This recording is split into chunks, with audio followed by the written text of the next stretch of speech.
नमस्कार मित्रांनो, सेवाभाव चॅनलमध्ये आपलं स्वागत आहे। आपण आलेलो आहे आपल्या केळीमध्ये। आपण केळीची क्वालिटी बघू शकतात, पानांची अंतरी बघू शकतात, शेंडा बघू शकतात। शेंडापर्यंत बघा, ते वरती शेंड्यावर पोगा आहे, तो पण आहे भर उन्हात मे महिन्यात। हे आहे आजची आहे 10 मे 2026। कडक उन्हामध्ये जळगाव शहरात इतकं कडक ऊन असतं, 41 ते 43 डिग्रीपर्यंत आता तापमान आहे। अशा तापमानामध्ये आपली केळी आहे, तग धरून आहे। पाणीसुद्धा व्यवस्थित आहे आणि हे याची अंतरी बघा। आपण हा जो रस्ता बनवलेला, आजूबाजूला तुम्हाला पत्ती पानं वगैरे उन्हाळा असल्यामुळे काढलेलं दिसणार नाही, परंतु आपण हा एक रस्ता ठेवलेला आहे आपल्याला ये जा करण्यासाठी। म्हणजे आपण शेतामध्ये जातो तर आपण एक रस्ता ठेवलेला आहे। ह्या रस्त्यामध्ये आपल्याला जाताना येताना आपल्या अंगाला किंवा आपल्या कपड्यांना पानं लागायला नको पाहिजे।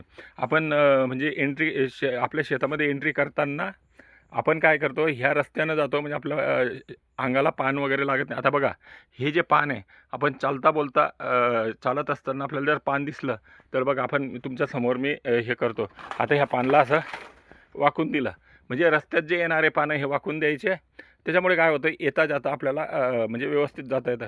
हे तर आपण बघितलं आहे। हे खाली बघा, यात सुरुवातीपासून आतापर्यंत आपण एकदाही निंदणी केली नाही किंवा बैल मेहनत केली नाही, बैलांचा वापर केलेला नाही।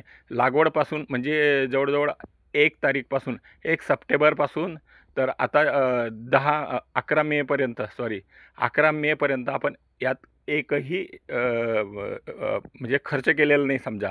वखरणी नाही, निंदणी नाही, फक्त आपण आणि खतं टाकायलासुद्धा आपल्याला मजूर लागत नाही।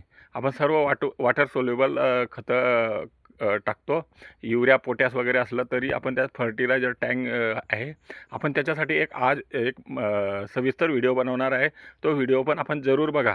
आता बघा, ह्या ठिकाणी खतांचं प्रमाण कमी आहे, म्हणजे बेसल डोस फक्त 1 वेळा दिला आहे आणि ऊन पडायच्या पहिले म्हणजे मेच्या अगोदरपर्यंत आपण यात युरिया आणि पोटॅश फक्त हे 2च खतं टाकलं। कुठलंच वॉटर सोल्युबल विकत घेतलेलं नाही, फक्त गोकृपामृत हे टाकलं।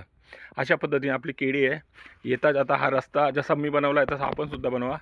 आपल्याला व्हिडिओ आवडला तर लाईक करा, शेअर करा, आपल्याला काय वाटतं त्याबद्दल कमेंट करा आणि आपलं यूट्यूब चॅनल सेवाभाव 1137 जरूर आपण सबस्क्राईब करा आणि आपल्याला काय वाटतं त्याबद्दल आपण वेळोवेळी आपल्याला मार्गदर्शन करत राहा। धन्यवाद।